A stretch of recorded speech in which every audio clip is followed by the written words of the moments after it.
ಇನ್ನೊಂದು ದೊಡ್ಡ ತೀರ್ಮಾನ, ನಮ್ಮ ಸೀನಾ ಯೂತ್ ಕಾಂಗ್ರೆಸ್ ಪ್ರೆಸಿಡೆಂಟ್ ಇದ್ದ, ನಮ್ಮ ಫಾರ್ಮರ್ ಯೂತ್ ಕಾಂಗ್ರೆಸ್ ಪ್ರೆಸಿಡೆಂಟ್ ಸೀನಾ, ಈಗ ಇಲ್ಲಲ್ಲ, ಇಲ್ಲ, ಅವನು ನಾನು ಒಂದಿನ ಎಲ್ಲೋ ಹಂಗೆ ಪ್ರಯಾಣ ಮಾಡ್ತಾ ಇದ್ದ, ಚರ್ಚೆ ನಡೀತಾ ಇತ್ತು. ಒಬ್ಬ ತಮಿಳುನಾಡು ಯುವಕ ಅವರು ಕೇಳ್ತಾ ಇದ್ರು, ಯುವಕರಿಗೆ ಏನ್ ಬೇಕು ಅಂತ ನಾವು ಕೇಳ್ತಾ ಇದ್ದೋ, ಮುಂದಕ್ಕೆ ಬಜೆಟ್ ಅಲ್ಲಿ ಸೇರ್ಸಕ್ಕಲ್ಲ, ಇದು ಮ್ಯಾನಿಫೆಸ್ಟೋ ಸೇರ್ಸಕ್ಕೆ ಏನ್ ಬೇಕು ಅಂತ ಒಂದು ಚರ್ಚೆ ನಡೀತಾ ಇತ್ತು. ಸೊ ನಾವು ಝೂಮ್ ಅಲ್ಲೇ ಅದ್ರ ಬಗ್ಗೆ ಡಿಸ್ಕಷನ್ ಮಾಡ್ತಾ ಇದ್ದೋ.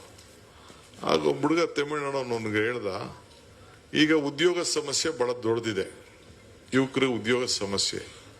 ಈಗ 56,000 ಹುದ್ದೆಗಳನ್ನ ಮಾಡಬೇಕು ಅಂತ ತೀರ್ಮಾನ ಮಾಡ್ದೋ. ಒಂದು ವರ್ಷದಿಂದ ತೀರ್ಮಾನ ಮಾಡ್ದೋ. ಈ ನಮ್ಮ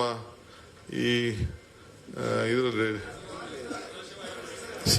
ಆಯೋಗ ಆಯ್ತು, ಈ ನಮ್ಮ ಇದ್ರ ಬಗ್ಗೆ ಸ್ವಲ್ಪ ನಿಂತ್ಕೋತು. ಈಗ ಅದು ಸೆಟ್ಲ್ ಆಗಿದೆ, ಈಗ ಕರಿತಾ ಇದೀವಿ, ಅದಕ್ಕೆ ಟೈಮ್ ಲೈನ್ ಫಿಕ್ಸ್ ಮಾಡ್ತಾ ಇದ್ದೀವಿ. ಈಗ ಕ್ಯಾಲೆಂಡರ್ ಇಷ್ಟು ದಿನದಲ್ಲಿ ಆ ಉದ್ಯೋಗ ಮುಗಿಬೇಕು ಅಂತೇಳಿ ಎಲ್ಲ ವರ್ಕೌಟ್ ಮಾಡಕ್ಕೆ ಇವತ್ತು ಕ್ಯಾಬಿನೆಟ್ ಅಲ್ಲಿ ನಾವು ಹೇಳಿದ್ದೀವಿ, ಅದನ್ನ ಮುಡ್ತೀವಿ. ಅದಲ್ಲದೆ ಈ ರಾಜ್ಯದಲ್ಲಿ ಯಾರೇ ಆಗ್ಲಿ ಖಾಸಗಿಯವರು ಉದ್ಯೋಗ ಯಾರು ತಗೋಬೇಕು ಅಂದ್ರೆ, ಇಲ್ಲ ಡಾಕ್ಟರ್ ತಗೋಬೇಕು, ಇಂಜಿನಿಯರ್ ತಗೋಬೇಕು, ಹೋಟ್ಲಿಗೆ ತಗೋಬೇಕು, ಡ್ರೈವರ್ಗಳು ಬೇಕು, IT ಬೇಕು, BT ಬೇಕು, ಯಾವುದೇ ಉದ್ಯೋಗ ಆಗಲಿ, ಎನಿಥಿಂಗ್, ಹ್ಯೂಮನ್ ರಿಸೋರ್ಸಸ್, ನರ್ಸ್ಗಳು ಬೇಕು, ಏನೇ ಉದ್ಯೋಗ ಯಾರಿಗಾರು ಬೇಕು ಅಂತಂದ್ರೆ ಅವನು ಒಂದು ಸರ್ಕಾರದ ವತಿಯಿಂದ ನಾವು ಒಂದು private employment exchange by government ಮಾಡಬೇಕು ಅಂತ ತೀರ್ಮಾನ ಮಾಡಿದೀವಿ. ಸೊ ಆಗ ಅವನು ಏನ್ ಮಾಡ್ತಾನೆ, ನಮ್ಮ ಹುಡುಗರುಗಳು ಯಾರು ಉದ್ಯೋಗ ಬೇಕು ಅವನಲ್ಲಿ ರಿಜಿಸ್ಟರ್ ಮಾಡ್ಕೊಳ್ತಾನೆ, ಅವ್ರಿಗೆ ಯಾರು ಉದ್ಯೋಗ ಬೇಕು ಅಂತ ಅವ್ರು ರಿಜಿಸ್ಟರ್ ಮಾಡ್ಕೊಳ್ತಾರೆ. ಸೊ ಇಬ್ಬರಿಗೂ ಕೂಡ ಒಂದು ಸಂಹಿತೆ ಮಾಡಿ ಇಲ್ಲಿ ಸ್ಥಳೀಯರಿಗೆ, ನಮ್ಮ ಲೋಕಲ್ ಕರ್ನಾಟಕ ರಾಜ್ಯದ ಜನತೆಗೆ ಉದ್ಯೋಗವನ್ನ ಆ ಒಂದು ತುಂಬಿಸ್ಬೇಕು ಅನ್ನೋ ದೃಷ್ಟಿಯಿಂದ ಅದಕ್ಕೆ ಒಂದು 3 ಜನ ಒಂದು ಕ್ಯಾಬಿನೆಟ್ ಸಬ್ ಕಮಿಟಿ ಕೂಡ ಮಾಡಿದ್ದೇನೆ.